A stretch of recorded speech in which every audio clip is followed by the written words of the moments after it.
all the people to learn simple CPR. आधे से ज़्यादा पेशेंट जो हार्ट अटैक के आते हैं उनकी उम्र 50 इयर्स भी नहीं होती। सबसे ज़्यादा जरूरी है कि एक तो हमारे को बिल्कुल स्मोकिंग नहीं करना, हम अवेयरनेस फैलाएं और अवेयरनेस के लिए सब लोग को सहयोग देना पड़ेगा, नॉट ओनली डॉक्टर्स। मशहूर कार्डियोलॉजिस्ट डॉक्टर दीपक पुरी हमारे साथ हैं, उनसे बातचीत करते हैं। डॉक्टर साहब, किस तरह से देख रहे हैं आज जिस तरह से हार्ट अटैक के केसेस बढ़ते जा रहे हैं, क्या कारण मानते हैं इसके पीछे?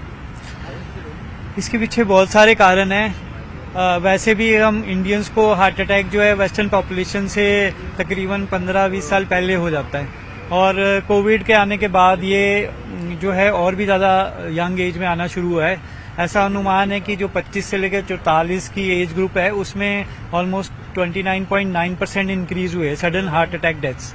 और हमारी जो इंडियन पॉपुलेशन है उसमें जो आधे से ज़्यादा पेशेंट जो हार्ट अटैक के आते हैं उनकी उम्र 50 इयर्स भी नहीं होती, और ऑलमोस्ट 25% की उम्र तो 40 भी नहीं होती। तो इसके लिए जो है हमारे कुछ तो जेनेटिक फैक्टर हैं जो कि हम इंडियंस वैसे ही एट हाई रिस्क रहते हैं। दूसरे हमारा लाइफस्टाइल जो है वो बहुत ज़्यादा सेडेंटरी हो चुका है, और जो लाइफस्टाइल में मैं ये कहूँगा कि जो फिजिकल एक्टिविटी है उसमें दो तरह के रिस्क फैक्टर हैं। एक तो है कि जो लोग बिल्कुल भी फिजिकल एक्टिविटी नहीं करते, और दूसरे ऐसे लोग हैं जो कि एक्सेस में फिजिकल एक्टिविटी करते हैं। तो हमने ये देखा है कि जो फिजिकल एक्टिविटी है उसमें एक यू शेप्ड कर्व होता है एक्सरसाइज का, कि जब आप बिल्कुल एक्सरसाइज नहीं करते तो आपका रिस्क बहुत हाई होता है, लेकिन जैसे आप करना शुरू करते हैं आपका रिस्क कम होता है, फिर वो एक बिल्कुल बॉटम पे आ जाता है। उसके बाद वो फिर भी हम उससे ज्यादा एक्सरसाइज करते रहते हैं तो वो फिर से बढ़ना शुरू हो जाता है। तो फिर वो एक ऐसी स्टेज भी आ सकती है कि वो जितना बिल्कुल भी एक्टिविटी नहीं करते उससे भी ज्यादा बढ़ सकता है कभी। तो हम जब जिमिंग करते हैं, कुछ लोग फिजिकल एक्टिविटी करते हैं, तो उससे पहले ये नहीं इवैल्यूएट करते कि हमारे हार्ट की टॉलरेंस कितनी है। तो जब हम अपनी टॉलरेंस से एक्सेस में एक्सरसाइज कर लेते हैं तो हमारी जो है ब्लड प्रेशर ज़्यादा बढ़ जाता है, हमारा जो है हार्ट रेट भी बढ़ जाता है। कई बार हमारी आर्टरी जो है क्रैक हो सकती है और उसमें क्लॉट बन जाता है। तो तभी आप कई बार देखते हो कि 3 घंटे जिमिंग करते थे और जिमिंग करके घर चले गए, खाना खाया, आराम से सो गए, और सडनली उनकी जो है हार्ट अटैक से डेथ हो गई। तो वो होता है कि एक बार क्लॉट बनना शुरू हो जाए, फिर वो क्लॉट जमते जमते जम जाता है और कुछ घंटों के बाद ब्लॉक कर देता है आर्टरी को, तो डेथ हो जाती है। कुछ लोगों में कुछ कॉन्जेनिटल प्रॉब्लम्स होती हैं अपने, जिसकी वजह से उनकी कंडक्शन में कुछ ब्लॉक हो सकता है, रिदम की प्रॉब्लम हो सकती है, तो उसकी वजह से भी कई बार एरिथमिया प्रेसिपिटेट हो जाता है, तो उनकी डेथ हो सकती है। क्या प्रिकॉशंस ऐसे हैं जो बरतने चाहिए आम आदमी को जिससे कि कहीं ना कहीं इससे बचा जा सके? सबसे ज्यादा जरूरी है कि एक तो हमारे को बिल्कुल स्मोकिंग नहीं करना। स्मोकिंग करना जो है वो इस टाइम जो है प्रिवेंटेबल जो हमारे कॉजेज हैं हार्ट अटैक डेथ्स के, उसमें नंबर 1 पे आता है, और नंबर 2 पे आता है ओबेसिटी। तो ओबेसिटी मतलब मोटापा। तो उसमें सिंपल होता है, एक तो हम BMI से कैलकुलेट करते हैं, तो इंडियंस का जो स्टैंडर्ड है वो वेस्टर्न स्टैंडर्ड से लोअर डाउन रखा है BMI में, क्योंकि हमारा रिस्क ज्यादा होता है। तो वेस्टर्न में 30 से अबव BMI जो होता है वो ओबेसिटी मानते हैं, लेकिन इंडियन में 25 से अबव मानते हैं, और इंडियंस में 22 से लेके 24.9 तक ओवरवेट मानते हैं, और 18 से 22 नॉर्मल मानते हैं। लेकिन उससे भी सिंपल तरीका है कि जो हमारा वेस्ट का और हाइट का रेशियो है, तो वो हमारी वेस्ट जो है हमारी हाइट के हाफ से कम होनी चाहिए। अगर हमारी हाफ से ज्यादा होती है तो डायरेक्टली हमारे जो हार्ट के रिस्क है उसको इंडिकेट करता है कि हमारे को हार्ट अटैक का, डायबिटीज होने का, या और कोई इस तरह की लाइफस्टाइल प्रॉब्लम होने का रिस्क बढ़ जाता है। आप किस तरह से देखते हैं, क्योंकि अभी कुछ आपके पेशेंट्स थे, उन्होंने कहा कि हमने भगवान को नहीं देखा लेकिन डॉक्टर दीपक पुरी को देखा है। एक एरोप्लेन का किस्सा भी उन्होंने सुनाया कि किस तरह से उनकी जान बची है। नहीं, ऐसा कुछ नहीं है, क्योंकि जो हम ये समझते हैं कि जो हमारे को भगवान ने काम दिया है वो हमको अपनी पूरी जी जान से करना चाहिए, और जो एक्चुअल में दुनिया को कंट्रोल करने वाला तो वही है, और वही हमारे को बुद्धि देता है कि हम सही टाइम पे सही काम करें, और वही हमारे को हौसला भी देता है कि एडवर्स सिचुएशन में जहाँ पे लगता है कि अब कुछ भी नहीं हो सकता, तो वहाँ पे हम हिम्मत ना हारें और हम अपनी मेहनत से कोशिश करें कि इंसान की जान बचाएं। लेकिन हम जिस तरह से ऑपरेशन करके या इस तरह के इंसिडेंट से तो हम किसी को हेल्प कर सकते हैं, लेकिन जो असली है हम आज की दुनिया में जो नीड है वो ये है कि हम अवेयरनेस फैलाएं, और अवेयरनेस के लिए सब लोग को सहयोग देना पड़ेगा, नॉट ओनली डॉक्टर्स, हमारे को मीडिया सपोर्ट करे, हमारे को बाकी प्रोफेशंस वाले भी सपोर्ट करें, ताकि हम जो 80% हार्ट डिजीज के प्रॉब्लम्स को जो है प्रिवेंट किया जा सकता है। मेरा वही सवाल था कि सीपीआर कितना इम्पोर्टेंट इसमें रोल प्ले करता है।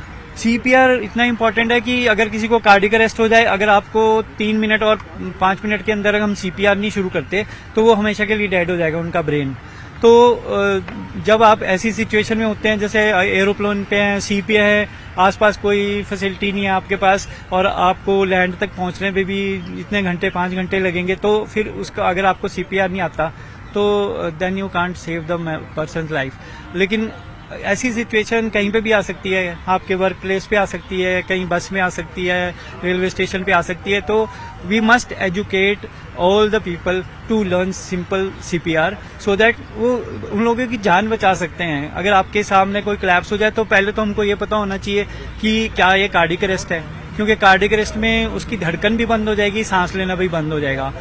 और अगर वो धड़कन चल रही है, सांस भी चल रहा है, फिर हमको देखना है कि क्या हुआ है। जैसे सिनकोप होता है, कि जैसे फेंटिंग अटैक बोलते हैं, और कई बार होता है स्ट्रोक हो जाता है। स्ट्रोक में ब्रेन की आर्टरी अगर ब्लॉक हो जाए तब भी बेहोश होकर गिर सकता है इंसान। तो हमको पहले तो ये पता लगना चाहिए कि ये इनमें से कौन है। तो हम लोगों में यूनिवर्सिटीज में जाके, और हम जहाँ पे भी कॉर्पोरेट्स में हमको बुलाते हैं, जहाँ पब्लिक इवेंट्स करते हैं, हम जाके सबको और मीडिया के साथ भी इंटरेक्ट करते हैं कि सबको ये अवेयरनेस बताओ कि उनको सिंपल ये पता होना चाहिए कि हार्ट अटैक क्या है, स्ट्रोक क्या है, कार्डियक अरेस्ट क्या है, और अगर ऐसी सिचुएशन हो तो हमको क्या करना है। क्योंकि हार्ट अटैक हो जाए तो फर्स्ट आवर गोल्डन आवर होता है, लेकिन बहुत सारे जो लोग हैं वो फर्स्ट आवर में पहुंचते ही नहीं हॉस्पिटल, वो अपने ही इलाज ट्राई करते रहते हैं। लेकिन जब तक वो हॉस्पिटल पहुंचते हैं तब तक जो है डैमेज हो चुका होता है मसल, तो इसलिए उनकी जान तो बचा सकते हैं, लेकिन फिर बाद में जो डेड हो गया मसल वो रिकवर नहीं करता। तो इसका मतलब है कि वो बाकी की जिंदगी जो है वो हार्ट फेलियर का पेशेंट बन जाएगा। मेरा आखिरी सवाल है कि मैक्स हॉस्पिटल क्या कर रहा है इसके लिए, क्योंकि आप हर साल कॉन्फ्रेंस करते हैं, इस तरह से कॉन्फ्रेंस करके जानकारी जरूर देते हैं, और क्या कदम उठाए जा रहे हैं, और जो गरीब पेशेंट हैं क्यों कहीं ना कहीं वो अफोर्ड भी नहीं कर पाते, तो उसके लिए क्या मैक्स हॉस्पिटल करता है?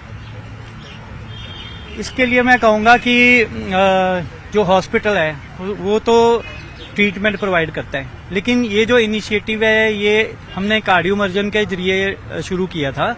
तो कार्डियोमर्जन जो है वो किसी पर्टिकुलर हॉस्पिटल को बिलोंग नहीं करता, वो एक ग्लोबल ट्रस्ट है जिसमें बहुत सारे बाहर के भी जो टॉप कार्डियक के और बाकी स्पेशलिटीज के डॉक्टर जुड़े हुए हैं, और उसका मैं ग्लोबल चेयरमैन हूँ।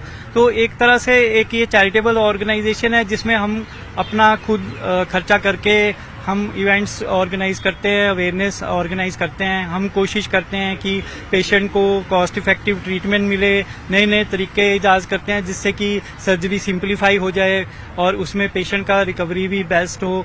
और पूरी दुनिया में हम ये फैलाना चाहते हैं कि किसी इंसान को किसी भी कंट्री में रहता हो तो उसे एक जैसा ट्रीटमेंट मिलना चाहिए। ऐसा नहीं कि इंडिया में रह रहा है तो उसको डिफरेंट ट्रीटमेंट मिल रहा है, अगर कहीं बाहर रह रहा है तो डिफरेंट।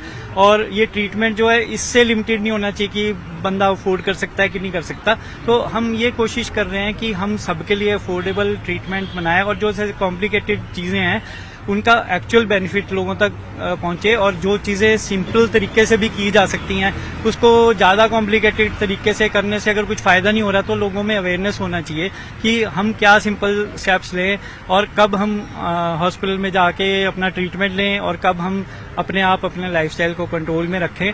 और जो हमने रिस्क फैक्टर इवैल्यूएट करने के भी तरीके बनाए हैं, हमने प्रोटोकॉल्स बनाए हैं जिसमें कि आप बिना कुछ टेस्ट करवाए ही आप सिंपल एक परफॉर्मे के जरिए ये जान सकते हैं कि हमारे को हार्ट अटैक होने का कितना रिस्क है, और हम उसको फ्री कंसल्टेशन देते हैं कि आप उसको क्या करने से आपका हार्ट रिस्क जो है कंट्रोल में हो जाएगा।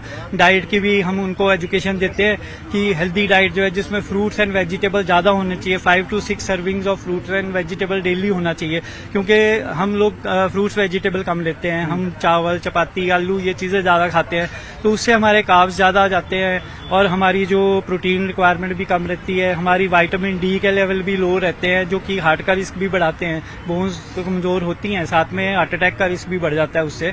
तो ये सारी बातें हम उनको जो है एजुकेट करते हैं लोगों को। हमारा यूट्यूब पे चैनल भी है जिसमें हम 200 से ज्यादा हमने वीडियोस बना के डाली हैं, जिसमें हम छोटी छोटी बातें भी बताते हैं। उसमें डॉक्टर्स के लिए भी इंफॉर्मेशन है और उसमें जनरल पब्लिक के लिए भी इंफॉर्मेशन है, ताकि वो जनरल पब्लिक उसको देखे और वो हम सब तक पहुंच पाए। ये हमारा कोशिश है कि एटलीस्ट हर एक इंसान को अपना पूरा हेल्दी लाइफस्टाइल जीने का मौका मिले और वो उनका जो है लाइफ स्पैन भी बढ़े और उनका हेल्थ स्पैन भी बढ़े और वो खुश भी रहे। धन्यवाद। तो डॉक्टर पुरी हमारे साथ थे और उन्होंने साफ तौर पर बताया है कि आज जो रिस्क फैक्टर है वो यंगस्टर्स के अंदर बढ़ता जा रहा है, लेकिन उन्होंने यही कहा है कि एक्सेस में भी वर्जिश नहीं करनी है और बिल्कुल वर्जिश ना करें ऐसा भी नहीं होना चाहिए।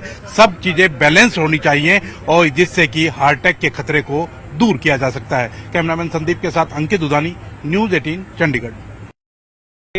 All the people to learn simple CPR। आधे से ज्यादा पेशेंट जो हार्ट अटैक के आते हैं उनकी उम्र 50 इयर्स भी नहीं होती। सबसे ज्यादा जरूरी है कि एक तो हमारे को बिल्कुल स्मोकिंग नहीं करना, हम अवेयरनेस फैलाएं और अवेयरनेस के लिए